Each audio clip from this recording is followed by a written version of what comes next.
I'm David Martin Davies, and coming up on The Source, most people are simultaneously animal lovers and animal eaters. Is that conflict a problem? Does being a meat eater cause psychological stress because it means being part of a violent system of slaughtering creatures? Or is there such a thing as being an ethical meat consumer? We're going to hear the moral argument against being a meat eater. And later on The Source, the San Antonio Food Bank is ramping up to respond to a historic need. Local federal workers are not getting paychecks. Families that depend on SNAP won't have that resource. How the food bank is gearing up to keep hunger at bay and how you can help. This is a community conversation. We want to hear from you. Call in at 833-877-8255. That's what's coming up on The Source, but first, this news. Support for the Source podcast comes from UT Health San Antonio, South Texas' largest academic research institution, where what is discovered in its labs translates into life-changing patient care. More at uthealthsa.org. Tired of spending so much time and money on vehicle maintenance and repairs? Make this October Cartober when you donate a car, truck, or RV to TPR. Visit tpr.careasy.org or call 877-486-1227 to get started. Live from the John L. Santico studio in downtown San Antonio, this is The Source from Texas Public Radio. I'm David Martin Davies. In Texas, meat isn't just food, it's identity. It's a lifestyle. From backyard barbecues to stock shows, brisket cook-offs to Sunday carnitas, the culture of meat runs deep here. And what if our devotion to it, though, rests on something that we just don't want to see? A new book argues that the act of eating meat depends on a kind of collective self-deception, a psychological and moral blind spot that lets us deny the suffering behind what's on our plate.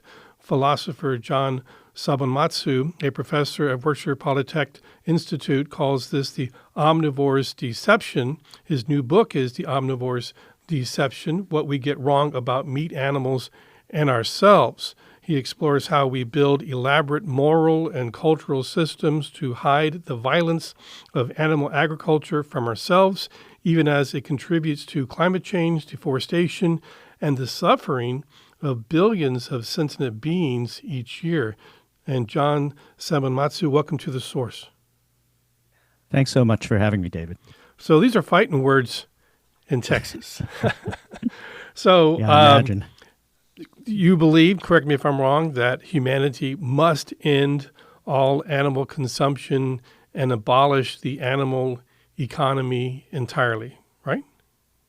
That is absolutely the case. Yeah, and I don't, I've been studying this issue for 40 years, and I'm a philosopher, and I've yet to come up against a single good argument for anything that we're doing to other animals. I mean, we're killing about 80 billion land animals every year, mostly mammals and birds in the food economy, and then at sea, we're killing up to 2.7 trillion marine animals. And the thing is, none of this violence is necessary, and I argue at length in my book. I show, I think, pretty persuasively why it's wrong, and in fact, the greatest social justice issue of our time. And you also use the word evil to describe this process.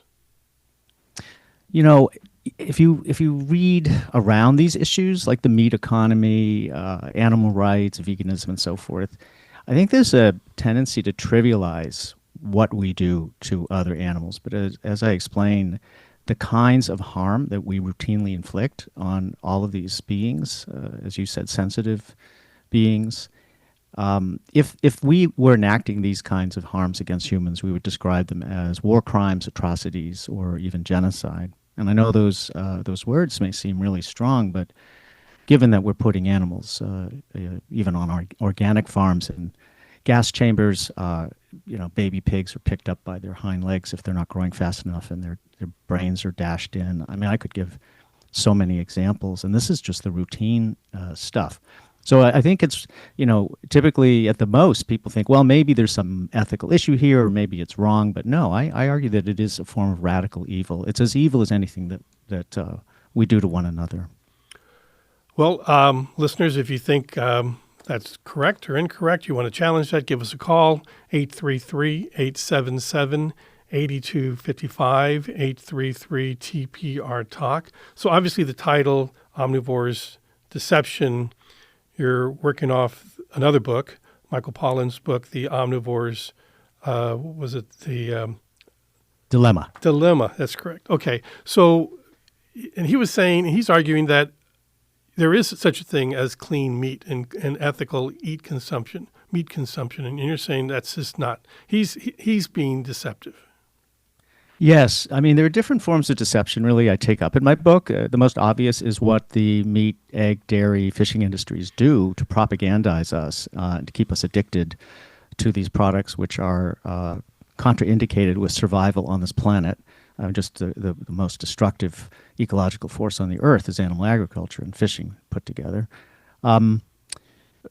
So, through television commercials and behavior modification, et cetera, these industries do that. But there are a couple other ways that we're being deceived. One is, as you suggest, through this discourse of humane meat, sustainable meat, and animal products that has been sustained by a number of people for the last couple of decades. Now, Michael Pollan's book came out in 2006, The Omnivore's Dilemma, and was followed the next year by Barbara Kingsolver's book, Animal and Vegetable Miracle.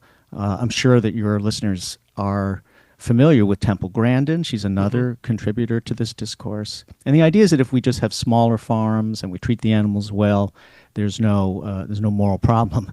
But if you think about how we're going to get feed 8 to 10 billion humans every year, feed them the bodies of trillions of animals who, by the way, are cognitively sophisticated. They have very complex emotions, and this is all scientific fact.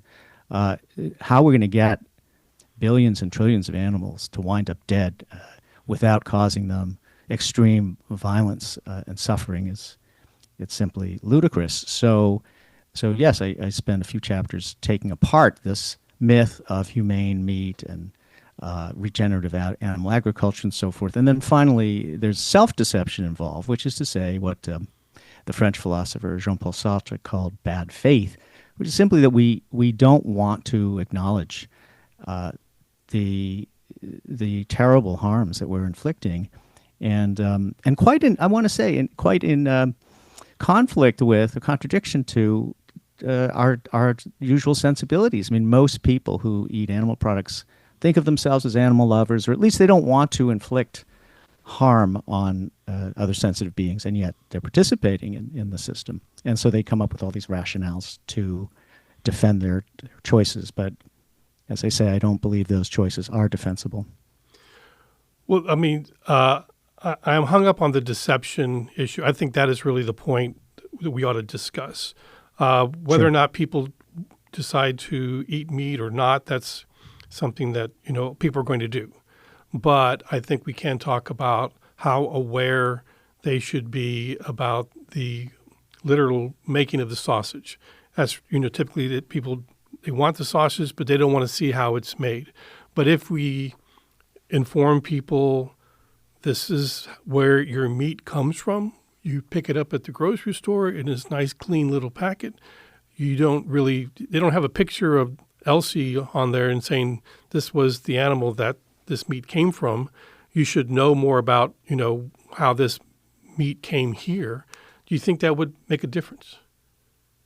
Well, it's a really good question.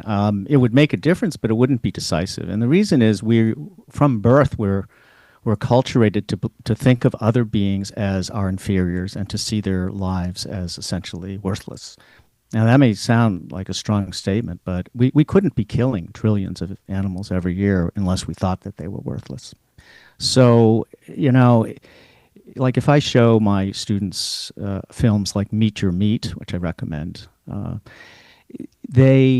of them get very upset, but some of them have been trained to see animals like everybody else as kind of animate machines almost, rather than as I said, cognitively and emotionally complex beings.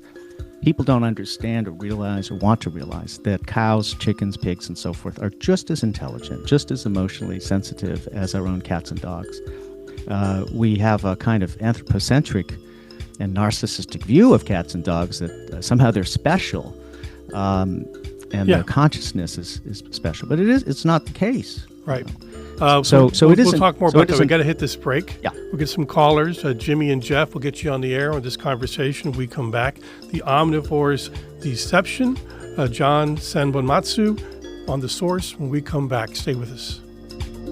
Support for this podcast of The Source comes from Texas Mutual Insurance Company, a workers' compensation provider committed to rewarding policyholders who keep their workers safe and losses low. More at texasmutual.com/TXM Advantage. Texas Mutual. Texans get it.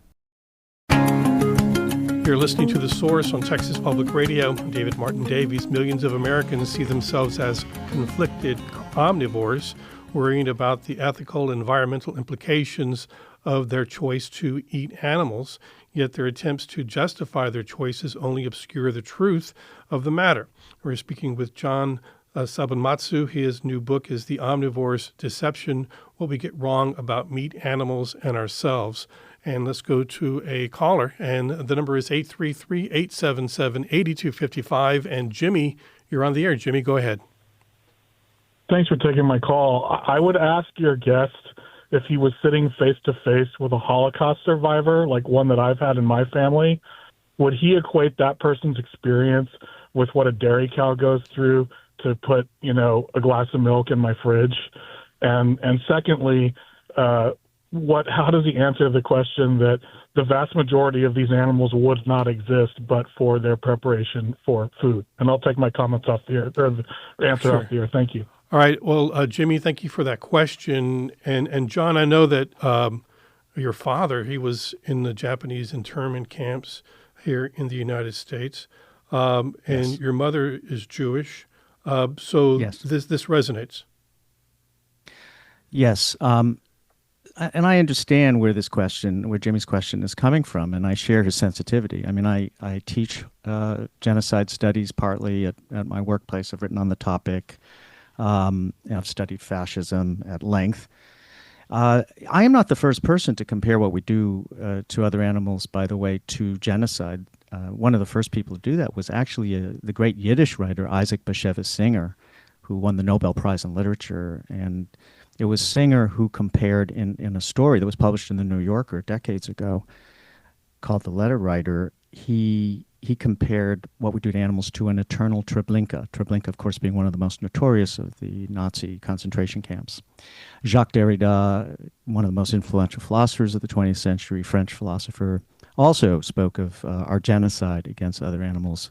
And yes, it could give a lecture on the parallels in terms of the techniques, the degradation and of victims in human genocide, and in terms of what we do to other animals. I mean, the scale of the violence is simply what's the most important, I think, distinction.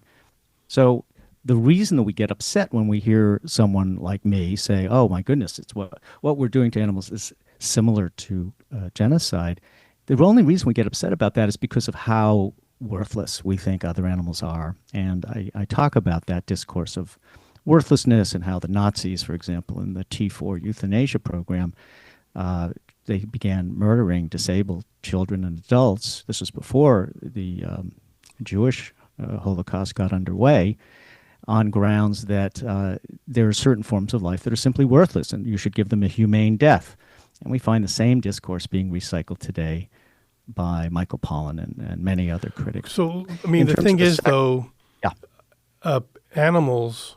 Okay, I'm an animal, as a human animal, but there is a huge gap between a human person and a non-human person animal, isn't there? Not according to Charles Darwin. I mean, in 1871, he published The Descent of Man, and he denies that there are qualitative distinctions to be drawn between humans and other animals. Now, we can and must acknowledge that there actually are some qualitative distinctions that matter for a variety of reasons, but we can't deny the qualitative continuities of consciousness and behavior, subjectivity, and indeed personhood that we find. between humans and other animals. I mean, that's simply part of evolutionary biology. Darwin wrote a whole book on the emotions in man and other animals, or man and animals, as he called it. And this is simply scientific fact that other animals are capable of PTSD, of psychosis, of they have memories they get Sure. attached to and love their young, et cetera, et cetera. I mean, anyone who's lived with their cat or dog knows that they're persons. They're not people. Well, they're in the not sense that they're not persons, humans. they're dogs and cats. Well, no, there's a very active region of animal ethics that talks about personhood in other species. So and that's okay if people are hung up on that term person, that's fine, but they're someones. Let's just say they're someones. They're consciousnesses, they're subjects. Sure. And therefore their interests ought to be taken into account, including their interest in not being subjected to extreme violence, which is what So killing is them it wrong for me to have a dog, my dog Hoppy? Is that wrong?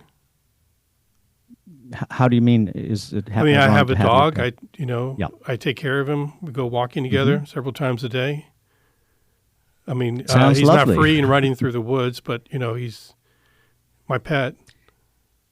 Well, I mean, I think the question, with anybody who keeps a dog or cat is, are you keeping your dog out of love for that dog because you want what's best for the dog? And I would suspect yes, right?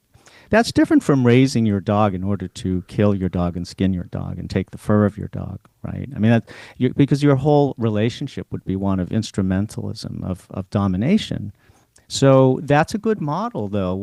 The way you're relating to your dog out of love and compassion, and tell me if I'm wrong, but a kind of respect. That's how we should treat all the animals of this planet. Okay, so I'm going to go to another caller really quick because you're a philosopher. You can talk forever. I'm going to try and get some callers, if that's okay. Okay, let's go to Jeff. And Jeff, you're on the air. Yes, I live out west of San Antonio. I shoot 2 deer a year, and I make sausage and chili meat and all that. When I shoot a deer, they never know what hit them, so they don't suffer when they die. They don't see it coming, and I end up eating the meat. Now, in Medina County, where I live, there are tons of deer, and if nobody shot deer and thinned them out, they would become overpopulated. They wouldn't have enough food to eat. And when they would become inbred, it's part of the balance of nature to kill some animals off so the others can be stronger. All right, Jeff, thank you for the call. So, John, he's not buying a package of meat at the grocery store. He's out there. There's very little between him. He kills the animal and then he eats it. So what deception's there? Well, it's absolutely not necessary to kill and eat animals. I mean, it's not even the healthiest way to have a human diet. That's simply a fact. I mean, you can read articles in the Lancet or JAMA, Journal of the American Medical Association, on this topic. That vegans live longer, they suffer lower rates of heart disease, cancer, stroke, and so on. So, why go out into the woods to inflict extreme harm, violence against this other being? Why do that unless you enjoy it, unless you want to do that, which is a kind of sadism? The reason that there are, considered too many deer in some regions or local communities is because humans, speaking of the balance of nature, have killed off all the predators through hunting. That's why that's happening. And rather than seek nonviolent means for controlling the deer population, we resort immediately to violence, and that's what I'm questioning. The last thing I'll say is, I'll just point out that there's only one species on this earth whose overpopulation and development has endangered every other form of life on this planet, and that is our species. And yet no one talks about culling us, thinning our herd, going after real estate developers or CEOs of powerful corporations who are literally destroying the means of life on this planet. And I'm not advocating violence against them, absolutely not. But I'm just noting the hypocrisy of saying, well, these animals are expendable, their lives don't matter, we're going to go out and kill these without taking a look in the mirror. Okay. I'm going to go to Aaron on the phones. And Aaron, go ahead, you're on the air. Yes, hi. This is a great topic. I've thought about this many times over my life, and it touches on something that's important to me, which is that it's all about awareness, right? So as I've gotten older, I've become more aware of the living things around me, And I'm at a point in my life now where I understand and believe, for me personally, that we're here to serve the living things. So from that thread, I can identify with the gentleman that's speaking. But then I would say he's touching on subjects like intelligence, right, and consciousness, and he's also talking about science, right? So when we start looking at these things, we see that our awareness has grown over time. So we're now aware of this, and so he's saying, we should address this. Okay. Well, if you look at the science, you'll see that they're now starting to realize that fungi and plants have neurons and have the intelligence to communicate with each other. Okay. So if that's communication and in fact intelligence, then are we going to stop cutting potatoes up, and are we going to stop eating plants? All right. So Aaron, let me get to that because we're really short on time. So John, what about? Why limit it to just animals? Well, this is a thank you, caller Aaron, for this. This is one of many different red herring arguments that are thrown up, kind of to blind us to the facts here. There is actually no evidence that fungi, plants have subjective first-person experiences, what we normally call consciousness. I address this in my book. It's simply not the case. Whereas we know for a fact that mice and rats and bonobo chimps and so forth have memories, they have relationships, they're susceptible to trauma, vulnerable to harm in ways that plants and fungi simply aren't. So no, it is not the same thing. These are qualitatively different kinds of beings, and therefore they have different kinds of interests. I just urge people to read my book with an open mind, and I don't think people who are able to take the time to read it will come away unpersuaded, or at least it will challenge some of their kind of the myths that they've been brought up with. Sure. So that's why I wanted to talk to you, not so much to convince people to stop eating meat, but at least think about it. Consider where you are. Michael Pollan says we're top of the food chain, and so we have this ability or right or privilege to eat meat, and you disagree with that. Do you not see that we're part of the food chain, or how do you see that working? Well, I address this in the first part of my first chapter, that this idea that it's natural to eat meat. It's no more natural to eat meat than to download Netflix or to come up with a tax policy. These are cultural practices. We're not at the top of a food chain. What we're doing is we're tearing up the food web. So let me just challenge you on that really quickly because we're so short on time. If I took a human being and put them in a natural environment and told them go forth and multiply, wouldn't they turn to eating meat? Wouldn't that be natural?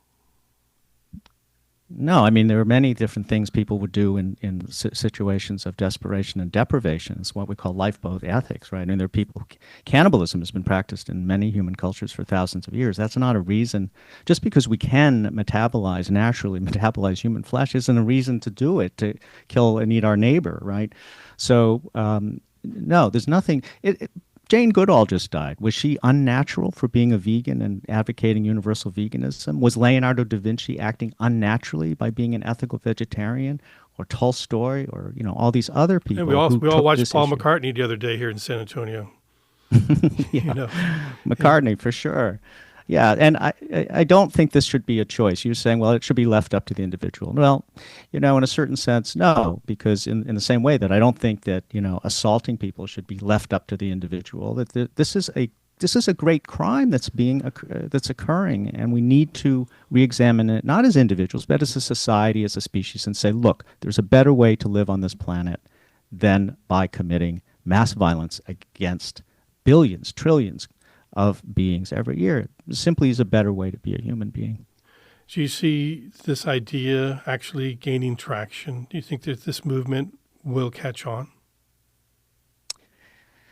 Well, my friend, if you look at what's going on in the news, right, with the destruction of the ecosystem, fascism rising, our democracy on the ropes, and so forth, I would just ask in general, are we doing well? Do we have the kinds of institutions and forms of society and culture and economics that we need to have a world that's worth living in? And the answer is no.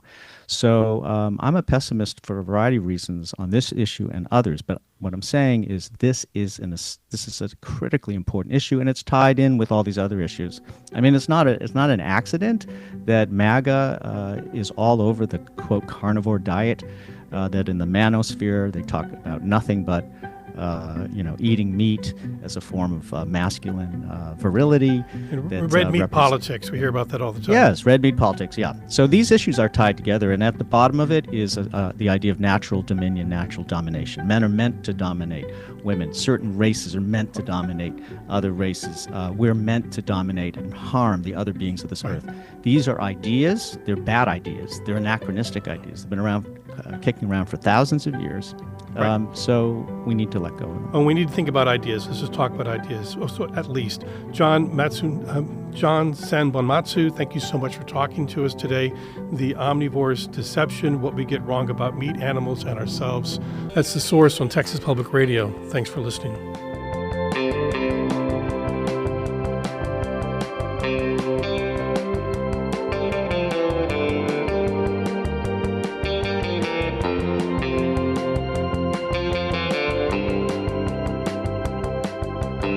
This has been The Source on Texas Public Radio. The Source is hosted by David Martin Davies. Tim Gutierrez is the show's producer. Additional production support from Steve Short, Ruben Garcia, Yvette Benavides, and Dan Katz, Vice President of News. The Source is made possible with support from the Gladys and Ralph Lazarus Foundation.